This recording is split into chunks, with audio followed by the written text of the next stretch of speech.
Chaps, we've got Martin. Martin, we've got fellow friends, good old our ambassador Craig at East Anglia Bushcraft. And you sent us a message, and I'm like, had a look at. Obviously, I've read your message and your emails, and had a look at your website. I'm like, bloody hell, actually, you've got one hell of a story. And I think Yeah. it's a story what other people can learn from. So, in a nutshell, mate, like, why are we talking?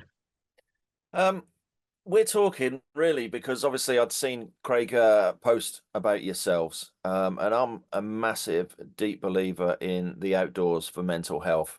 Yeah, Um, and through all of the bits I do across my website, social media, YouTube and stuff, it's just trying to, as I always put it on there, hashtag get outside, really, just to get people outside. I work for the ambulance service frontline, so I'm dealing with a lot of mental health patients all the time. yeah, And I I think one of the main things is I see people stuck inside, they're in the four walls, and for them that's their like it's sort of a false security zone for them because they sit within their four walls. But the four walls for me doesn't help. The four walls is actually limiting all of your senses and stuff like that, your sight, your yeah. smell, your hearing and stuff like that. And then you just fixate on whatever the issue is that you're dealing with. There's nothing to Well, take your mind off it all. yeah. Well, I'll tell you one thing because obviously, well, I guess like you were are you paramedic then, are you? I'm an EMT, so I'm not one that stops the paramedics from getting into trouble. Well, okay, bloody hell, I wouldn't want to see your paperwork, but anyway, that sounds horrible. But one of the things, obviously, I speak to a lot of people, mostly men, some females as well. But one of the patterns I see quite a lot is, excuse my terminology, but I'll just say how I normally talk. They feel like they're losing the plot normally a couple of years after working from home. Yeah, And I see that a lot, like depression, anxiety starts kicking in, their social skills and everything else like that. And absolutely. their homes start to actually turn into a prison. Yep.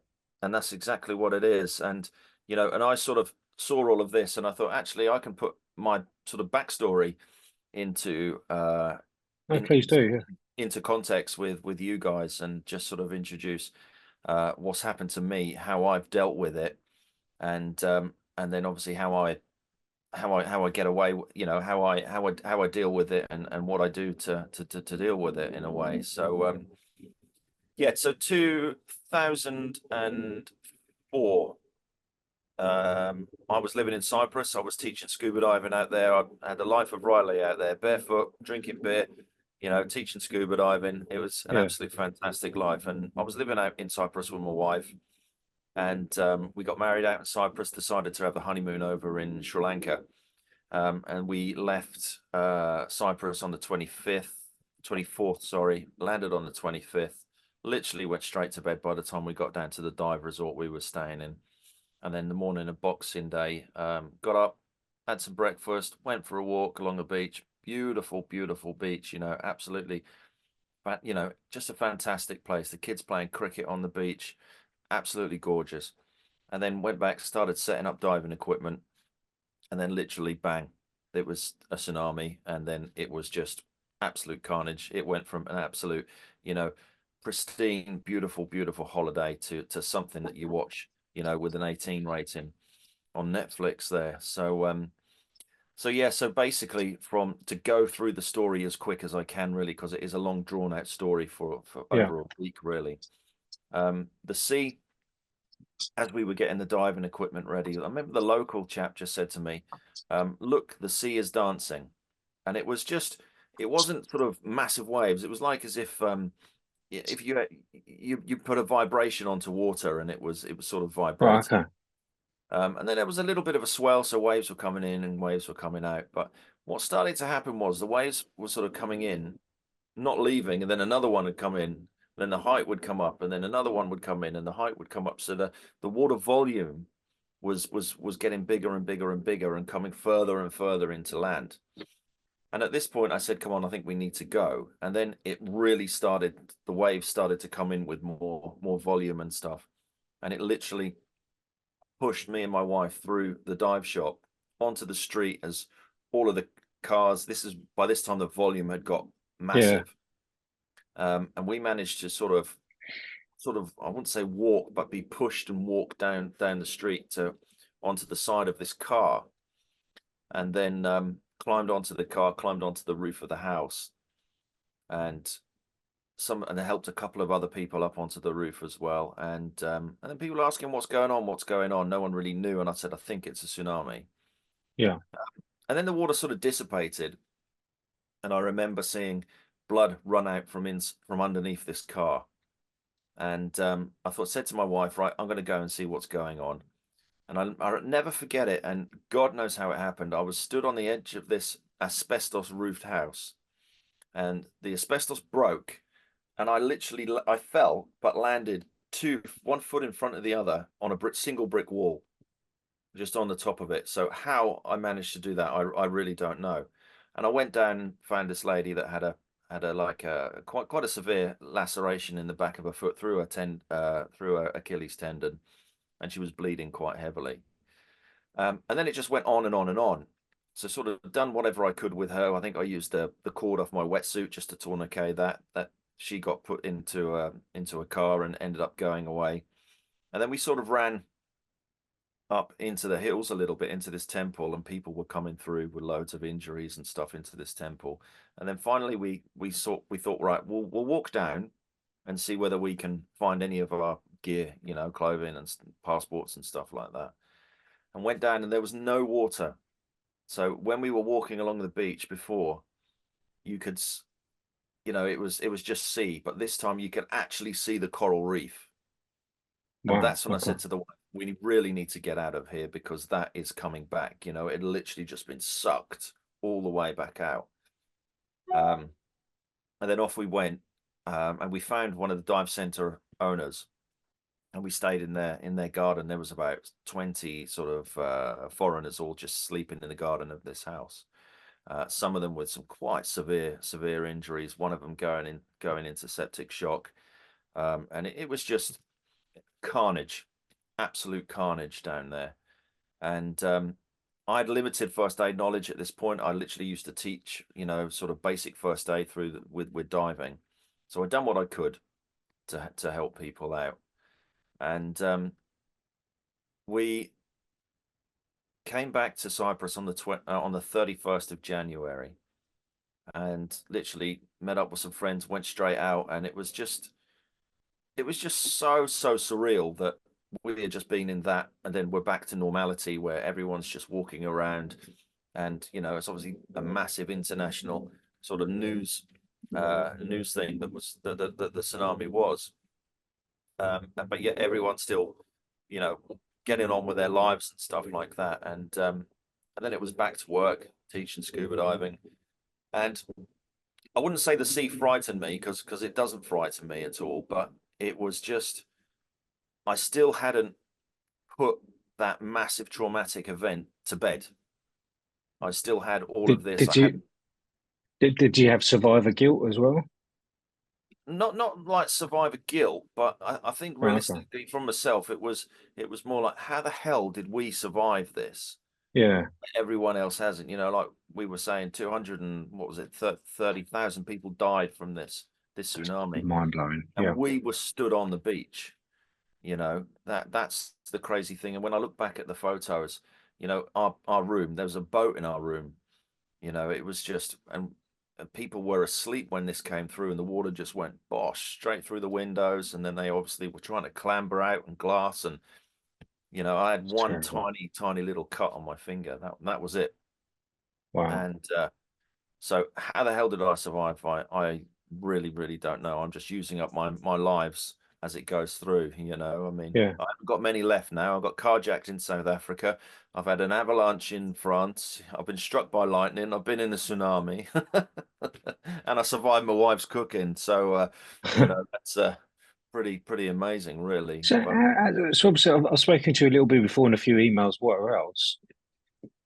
You seem pretty mentally switched on and focused with stuff. Like how on earth have you not we had ended up with like complex PTSD? Obviously, I don't want to start diagnosis, but how are you? yeah, You no. seem pretty.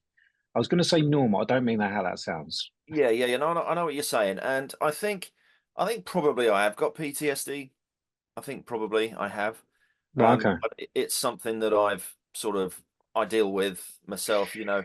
When you go back to, I mean, I'm a traumatic risk incident management person at work. So, if Yeah. there's, like really nasty jobs at work, then we'll have a meeting and we'll sit down and talk about them. Then I signposted whatever sort of Yeah. uh, whatever sort of area I think is best for them.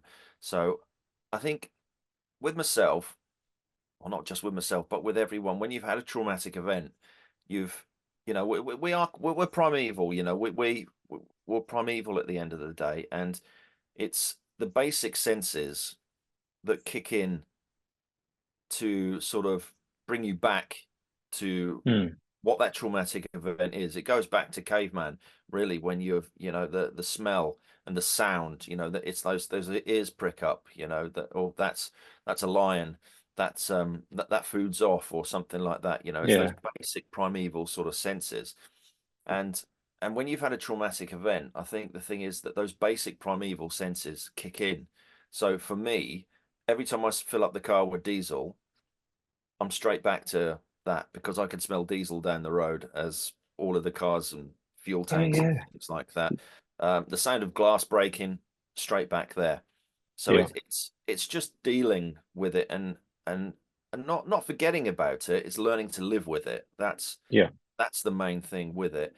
Um, and everyone that has a traumatic event, whether it's something like this, or whether it's a partner dying, or the list goes on and on and on. It's for me personally, it's learning how to live with that situation. Well, Um, that's something what we actively promote as a charity is with some conditions, probably a lot.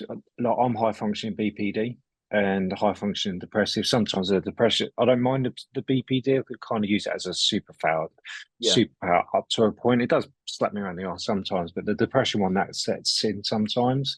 Yeah. And but I had to make the long hard decision that I can either carry on suffering with it or living with it. Hmm. And that's what we try and promote. And this is why we're not scared to say, do you know what, go outside, Yeah. go for a walk, go for a run, do ice hockey. A guy started a ferret walking group. Yeah. Literally, I've done a video of him, and he's like, "Yeah, I started a ferret." He tried therapy, he tried everything, Yeah. and he was like, he just started hating everything, slagging off the NHS because the Yep. resources are crap. And Yep. then he took the decision to go, actually, what does help me? And it was Mm. walking his ferret. Yeah. And it's just mind blowing. And to me, it sounds so stupid, but it's just because I think it's stupid. If it works for him, it's Yeah. not It'll wrong. work for others. No No, one's no, got a no. right to judge it. Yeah, Completely agree. And going back to like the four wall situation, it's um many people where I've spoke to, and with my experience in what I've had to deal with, and my love of the outdoors and stuff, and I try to promote to my patients that are in that situation. Look, you need to get outside. You're locked. You're locked absolutely. in this box, and as much as that box is your safety blanket, it's not helping. Yeah, And I have actually, had a conversation with, I remember one patient that sticks right out in my mind, suffering with depression, anxiety, PTSD, basically the whole box set. And sitting inside bedroom, turned to, or a single flat, he'd turned to drugs, turned to alcohol to try and numb it all. And I just went through, look, you've got all of this around you. You're right by the beach here. You've got this beautiful, beautiful place outside there. You need to get out there, and you need to get those senses working and actually work out, mm, what's going on. So your hearing can hear the seagulls, you can smell the seaweed, you can see the cliffs further up, and you've got a sort of, you've got a goal that where you're walking to. And then I bumped into him on I can't remember what I was in my civvies, or I might have been at work when doing something, probably grabbing coffee. And he come donuts. up Yeah, and he said, I need to say massive, massive thank you for actually being completely down to earth and serious with me, and telling me to get off my arse and actually sort my own shit out. yeah, And he says, I've been up there. I'm up at 5 o'clock in the morning. I've kicked the drugs. I've kicked the alcohol. I'm up there beach combing all the time now. And he says, I just need to say a massive thank you, because you have fixed me by getting me to sort my shit out and yeah, get along the beach there. So, you know, everyone copes differently, like you say. everyone has a different story. Everyone's got a different sort of thing that they suffer with: depression, anxiety, PTSD, bipolar. You know, the list goes on and on and on. And as much as there are mental health services and things out there, they're all stretched. They're massively, massively Yeah. stretched. And why are they stretched?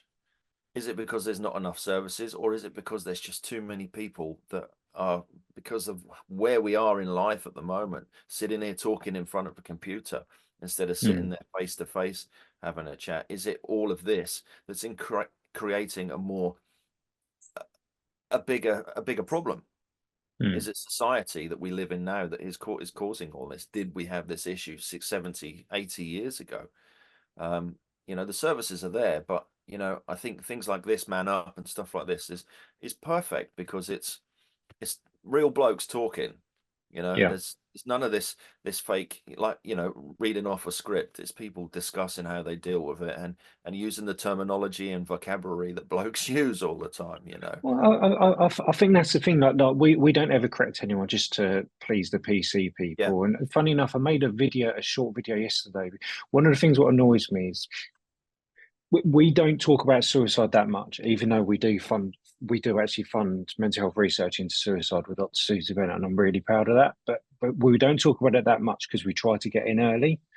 But yeah, when I've done videos with people where they're the person left behind, like an uncle, sister, normally a spouse, if they say, "Oh yeah, my dad committed suicide," I will never ever correct them because of the context. mm, But we've actually had message. I'd message a message or a meeting yesterday.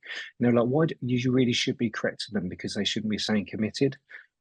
I was like, I'm not gonna correct somebody on the terminology they're using because that the pain.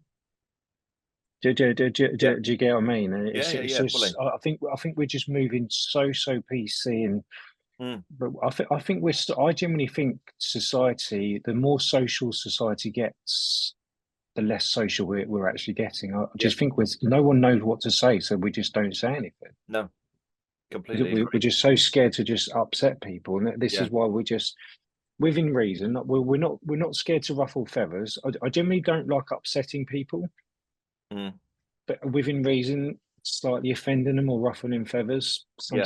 Sometimes you've just got to. But sometimes you have to, Yeah, you know, exactly. because people get blinkered, Yeah, uh, and sometimes you've got to take those blinkers off, no, for them to exactly. realize there's a Yeah. wider area. They're blinkered into this, and then as soon as the blinkers are off, you've got that whole more sort of environment that you can see or think about. So no, I completely agree. Completely agree. Yeah, exactly. And I'm quite lucky. Like, what was it like last week? You ever get to the moments where you like you're gonna snap if you don't get even just a night break. I was like last Thursday. I was like I'm gonna snap. So I went to my wife. I was like I'm gonna bugger off to let's just say a certain forest which Craig also uses because we share Yeah, some spots. We'll leave it yeah, at that. And I was like, babe, I need to just get away just for a night and just stare at nothing and yeah. whatever else. Do you get what I mean? And I I do completely find understand. and I think other conversations are like, well, go to the doctor, Yeah, go to this. I don't need a doctor. no, I need just to bugger off on my own for yeah, a little while, and like, which is why I go to the Peak District, Lake District, Scarfields, and all this kind of yeah, stuff. And is it a bit masculine of surviving at, I don't know, coldest I've been, it's -27 actually. That was at Lake District. Was it Lake District? I can't remember what it was. That was a manly moment. That really yeah. was. I bet. I bet. But actually, there is a bit of that. But actually, it's just completely de-rattle from society. Yeah, and And I think actually, I think in that environment, like for myself, I use that sort of thing for myself as well. Even if it's just, when I mean my kids are getting older now, so I can start to venture out overnights and things like that. But when they were younger and I couldn't leave the wife, all the time overnight, and I'd literally just head out into the woods, cook a bit of breakfast, onto the beach, do a bit of fishing, and use that time to critically debrief myself on, right, what's going on, what's the problem, why are you mm, feeling like that, why do you feel like you need to snap? And then it's just taking the things apart and working out what the situation is. I mean, with me, and my crewmate, we quite regularly will go into the woods or go down onto the beach, and we'll sit there, have breakfast, and we'll take apart, a pretty traumatic job that we've done, and say, well, this we done all right, that we, what happened with that? Well, if we done it this way, that would have been a lot better, or Mm. if that happened or this happened. So we debrief ourselves and go through it all. And I think that time out where all of your senses are all being, fully used and stuff like that, I think it's really important. I really, really do think, and I don't think it's a fully manly thing to go out and do it. I think it's just having that space Yeah. to open all your senses and think, right, okay, let's just concentrate and just work out where we are and why we're here, and how we're gonna sort ourselves out. Yeah, no, I totally agree with you. I think we're just, I think both genders really. I think we're losing the ability to know actually what we're capable of. Yeah, Do you know what I mean? And like, I don't know, what was it? Where you get some people, they've hit like 50, 60, and they're like late 40s, 50s, 60s, something like, and like, you always get that one person who like has just signed up for the marathon. And everyone's just like, oh, they won't do it. And do you know what? They do it, and they yeah, work really hard. But then they turn into somebody who's a little bit annoying because we're all sharing their Strava stuff. yeah, yeah, yeah, But yeah, but actually, I'm like, it is annoying, but well done to them because they're yeah, testing themselves. yeah, They're finding out what their brain's capable of, and also what their body's capable of. yeah. And No, I I just agree. think.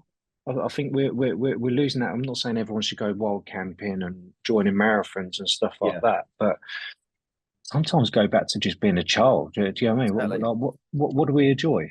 Yeah, exactly. No, I completely agree. And I think, with mental health, with blokes, between 40 and 50, when you get to that age and things start hurting and things start breaking, you sort of realize to yourself that you are not this sort of, um, what's the word I'm looking for? You're not immortal. You Mm, get to that age and then you realize that you are starting to slow down a bit and things start to break. And then you sort of go from that it's like climbing up a hill, isn't it? You go yeah, from like being a child up into a teenager, and then you think you're immortal, and then all of a sudden you hit to that 40, 50 mark, and then you're there, and then you feel like you're starting to come back down the hill again.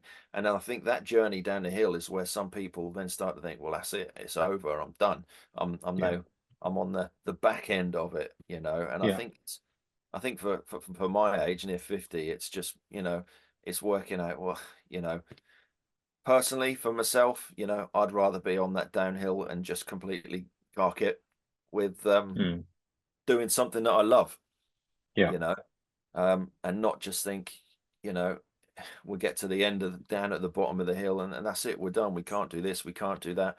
But we adjust. You need to adjust to be able to do what you can do. I think that's what's really important. That you're yeah, what's the word? I can't think what the word is I'm looking for now. Um, but no, the word's gone. I can't think. It'll come back to yeah. me, and I'm Well, sure okay, it yeah. will.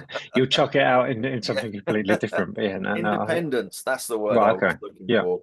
You know, we all want our independence and stuff. And I say this to a lot of the elder generation that are suffering with depression. And it happens, with the older generation, they can't get out anymore, a spouse dies, and then they get really depressed and really anxious. And, to keep your independence, you sometimes have to give 5, 10% of that to keep your 90% of it.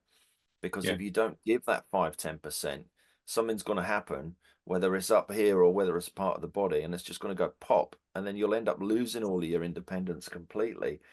And I think for the 40, do you think it? Do you think it's obviously I know what your job. I don't think I can't remember if you said it in this call or not, so I won't say anything. But do you think even from what you see with like your job, do you think the main pattern what I see with a lot of blokes, mostly of 35, 40 upwards, if I'm honest with you, is they lose their sense of purpose.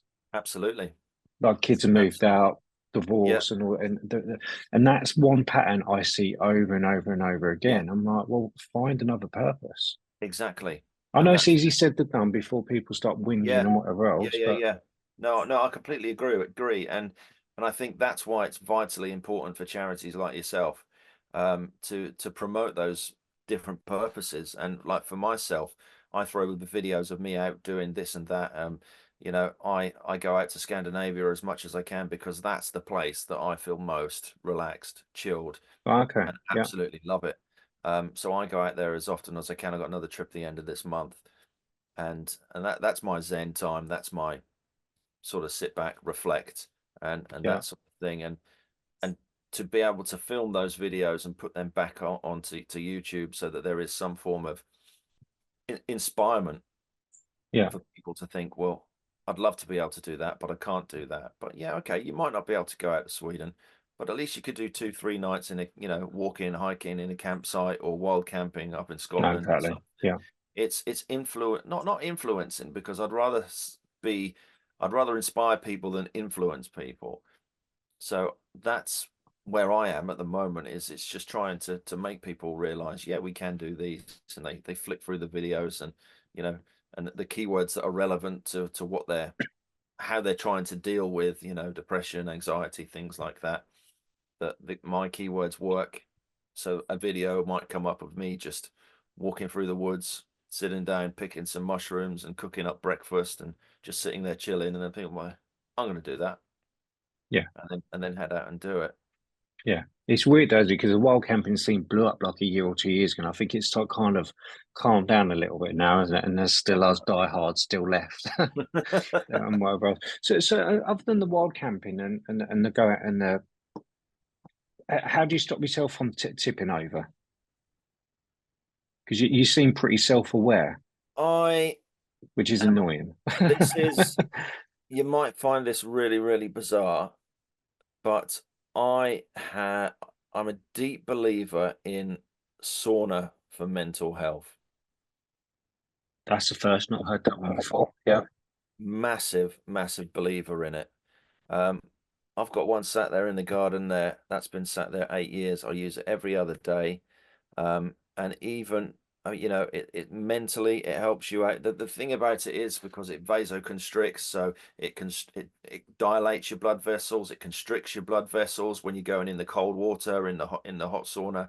And it's Yeah. just massively, massively good for your cardiovascular system, your body, your brain, and I'm just a massive believer in it. Massive, massive believer in it. I can go in there feeling absolutely pants and then just come out and just think, right, I'm ready to take the work on.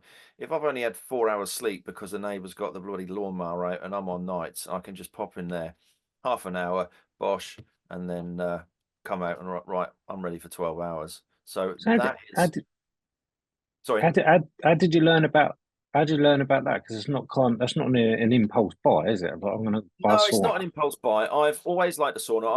I've got a massive interest in Scandinavia, as I said there. I suppose I Yeah. really could be a wannabe Swede. Let's say I've worked with Yeah. Swedes for a lot of my life when I lived abroad, and they spend a lot of time, you know, outdoors in the saunas and stuff like that. And I think realistically, I see how they are mentally and physically, and think, well, there must be something right with this. Yeah. They grow up out living in it, you know, outdoors. They grow up in the saunas and stuff. And I'd always wanted one, and then we come across this one online and thought, ah, let's get that. And that's 8 years, like I say, I've been using it, and I Good feel on you. Yeah. absolutely brilliant using it. Absolutely. Wow. Okay. Because I've heard the other side. I've heard so many of the ice baths and cold water therapy and stuff like that. And I've tried it a couple of times. I've been at like Felix OC on like Boxing Day and Yeah. Christmas Day and all this snow and all sorts. For me, I think the thing of meeting up with your mates doing something stupid at 6:30 in the morning on Christmas, I think for me that's what I got something out of actually, but I didn't really enjoy it at all. I hated every No, second of it. I just wanted to get out. But yeah, again, just because I didn't like it doesn't mean it yeah. doesn't mean that it's wrong. But I think Cold I water genuinely think that swimming, cold water swimming produces so many endorphins. yeah, It, my wife swears by it. She's yeah, always up. Where is she up? The Orwell somewhere up there. yeah, There's I've forgotten what it is. There's a bit in Suffolk where it's one of the few places where it's got a swimming grade or something. I yeah, forgot yeah, what it's yeah, yeah, I forgot what it is, but anyway, so I know it's the Oyster Bay near or yeah, something yeah, like yeah. that. I know what you mean. And that so, but she swears by it. She's always like, "Oh, come with me." I'm like, I've done it, but for me, it Yeah. doesn't work." And that so me, motorbikes, EastEnders, and wild camping just completely vanishing. And I like the idea that nobody knows where I am. The only person who Yeah, does obviously is Faye, because I've got the Garmin in reach, yeah. and so that's pure. That's purely to shut her up.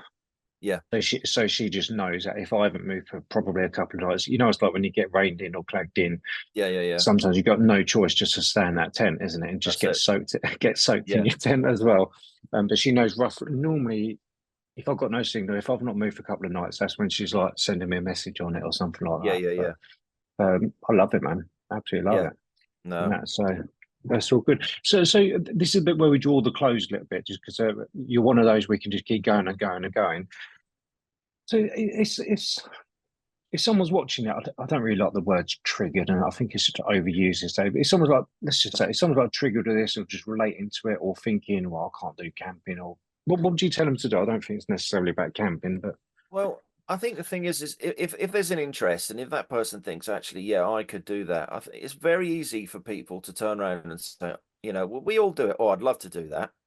yeah, Well, then go bloody do it. yeah, You know, actually, oh, well, I can't do that. Well, there's no can't. There's like, let's work out how we are going to do this, whether it's jumping out of a plane or whether it's just walking along the beach, because people are so affected by other people and don't like crowds and stuff. Well, let's work out how we're actually going to get through all of this. Let's make a plan and let's work it out. Um, as I say, massive believer in the outdoors. To deal with mental health problems and things. And sometimes it's slowly, to get out and do those things. Maybe it's just a morning's walk through the woods first, and then an evening's walk through the woods, and then, oh, actually, yeah, I think I'm ready to have a go at having a night out under the stars, and just slowly. That's all I can say with it, really. And just I, look into if you want to do something, I don't know whether it's starting fishing or cycling. There's loads and loads of stuff on the internet, Facebook groups and things like that can yeah. help out with starting to get you. And then influencers or people that are on YouTube, you watch a video, speak to them. If they're decent enough people, they'll reply back to you. Anyone who sends us a message, I'll always reply back to them. Always. Actually, you're right. Actually, I'll say most of the time, especially in the wild camping stuff, the community is pretty tight, Yeah. if I'm honest with you. But I would say also, I don't want to make this just about wild camping. Just you don't need to go out buying the jet boils and the rab sleeping No. bags and Hillyberg. Even though I do swear by my Alec, I'll be honest with you, Yeah. that's kept me very safe over. But you don't need to jump to that. I've been doing it years now. Do you get what I mean? So Yeah. whatever else. So that's a good call, man. Let me hit the record button thing. 1 second.